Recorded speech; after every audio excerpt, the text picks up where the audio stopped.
بالشعار الأحمر مع الخيال برير. هناك تواجد لارتزان وبحمد الله انطلاقة قوية لشباب جناح كرام الحادثين. الفرص مفتوحة. بلاك بيوتي بالشعر الأبيض من داخل الداخل معها جنبا إلى جنب درع الثورة لاستبلاد عمر الهندي ابن العيسود بالرقم 9 جنبا إلى جنب مع إكسلنس التي هي في مركز ثالث تحاول تقليص الفارق. بلاك بيوتي بالشعر الأبيض تخطف الأنظار الآن.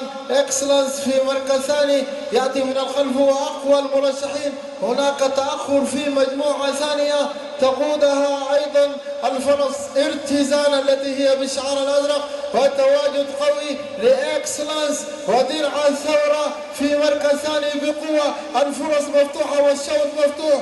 بلاك بيوتي تأتي من الخارج. إكسلنس تأتي. بلاك بيوتي بقوة. درع الثورة في المنتصف. ارتزان هي قوية مع المدرب هاني محمد صالح وأحمد ناصر وهي في الصدارة الآن بفارق الأطوال. لديها الفرصة بنت عيسوت. ارتزان لاستبلاد النينا تحلق بفارق الأطوال وتأخر لإكسلنس والمدرب هاني محمد صالح يضع البصمة مع محمد مدني وأحمد ناصر. ارتزان هي بطلة كاس شباب جناح كرام الحادثين. واستبلاد النينا هي بطلة الشوط الثالث مع المدرب هاني محمد صالح.